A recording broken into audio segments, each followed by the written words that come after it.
अस्सलाम वालेकुम, my name is Roshan and this is my first vlog.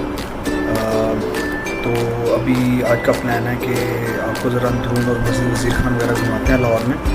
तो अभी सुबह के 6 बज रहे हैं और मोहम्मद, गुलशेर और इरसा मुझे पिक करने के लिए आ रहे हैं।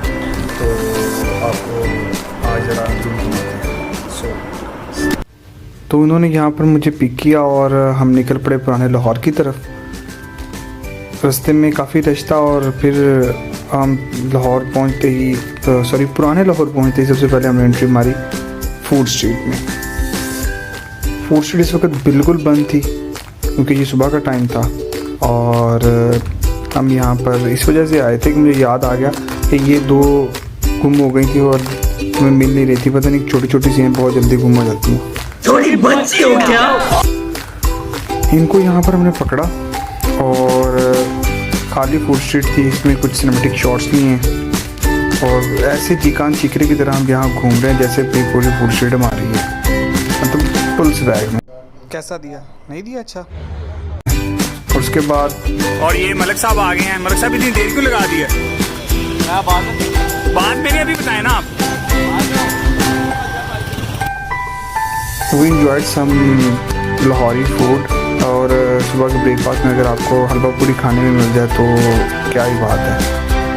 तो अंदर से आवाज़ आती है कि भाई और उसके बाद हमने ये कुछ चने थे वो भी ट्राई किए और एंड पे लस्सी, ये पीके की आवाज़ आई मज़ेदार।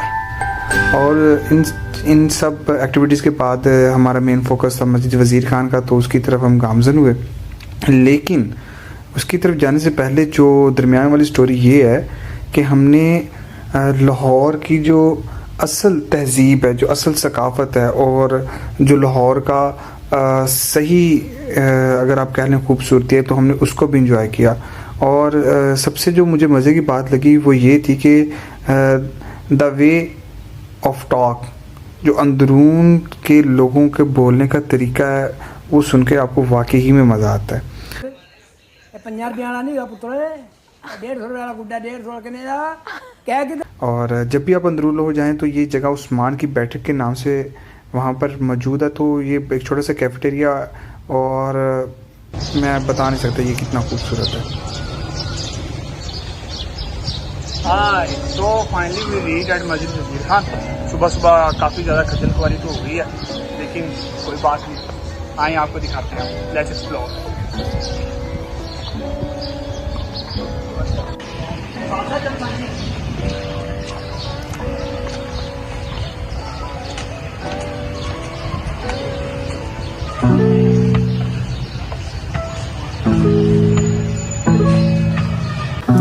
और ये मस्जिद वज़ीर खान की कुछ हिस्ट्री लिखी हुई थी।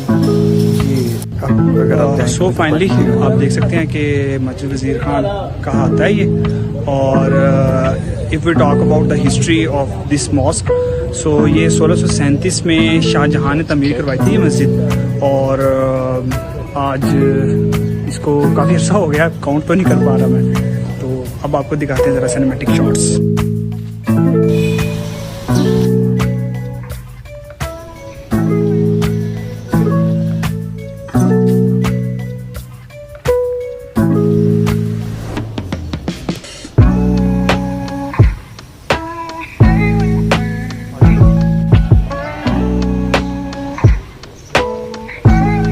और मस्जिद की रेनोवेशन भी चल रही थी क्योंकि मस्जिद काफ़ी खस्ता हालत में थी।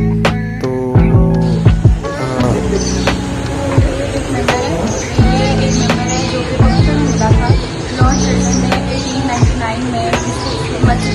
को देखते हुए ये मेंबर किया था, कॉफी में दिया था और ये नारियल की लकड़ी से बनाया। क्या क्या बोला तूने? नहीं, पहले क्या बोला? चल चलो जाके इलाज करो अपना। इस मेंबर की हिस्ट्री ये है कि ये लॉर्ड कर्जन ने गिफ्ट दिया था मस्जिद वज़ीर खान की खूबसूरती को देखते हुए, और ये नारियल की लकड़ी से बना हुआ है। और ये जगह मस्जिद वज़ीर खान के बिल्कुल साथ दिल्ली गेट है।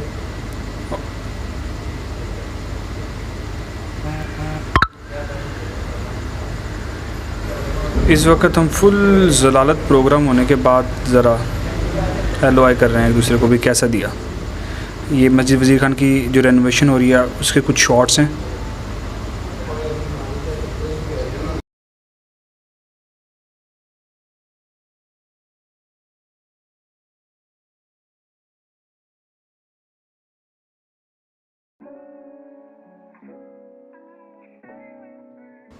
मस्जिद वज़ीर ख़ान को जब आप देखेंगे और इसकी हिस्ट्री को देखेंगे तो आप एक सोच में मुब्तला हो जाएंगे कि यार क्या अजीम शाहकार है ये कुदरत का।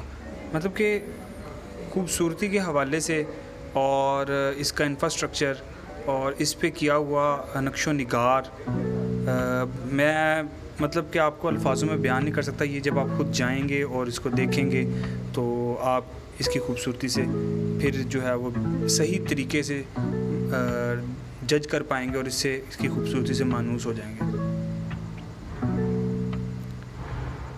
रेनोवेशन के काम में यहाँ काफ़ी तेज़ी से चल रहा है और ये कुछ हिस्ट्री के एतबार से कुछ नोट्स लिखे हुए हैं इसके अंदर जो इंग्लिश और उर्दू दोनों में मैसर है, लेकिन हमने तो उर्दू वाला ही पढ़ा ना, यू नो टू मच पूर इंग्लिश। स्वैग देख रहे हो भाई का स्वैग।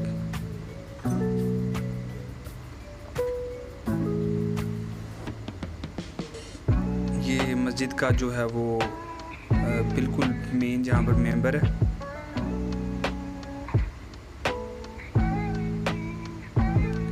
मतलब कि भाई आपको हम हर एंगल से दिखा इस मस्जिद में मौजूद हज़रत मोहम्मद इसहाक़ रहमतुल्लाह अलैह की ये आखिरी आरामगाह भी है। आपको अगर मैं तारीख़ी एतबार से इसके बारे में ब्रीफ़ करूं तो आपको सुनकर ये हैरानी होगी कि ये इनकी आरामगाह जो है ये आज से 700 साल कबल यहाँ पर बनी थी और ये जो इनकी आखिरी आरामगाह ये मस्जिद से भी 300 साल कबल यहाँ पर मौजूद थी और उनकी वफ़ात के 300 साल बाद यहाँ पर मस्जिद जो है वो तमीर करना स्टार्ट की गई।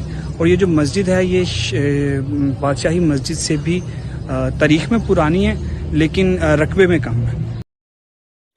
और इस सब ट्रिप के बाद जो है ना वो बस हो चुकी थी और जब मैंने मोहम्मद से सवाल किया हाँ मोहम्मद क्या प्लान है, तो मोहम्मद के मुंह से बेसाख्ता सिर्फ एक ही आवाज़ निकली कि भाई घर जाने का है। So thank you very much.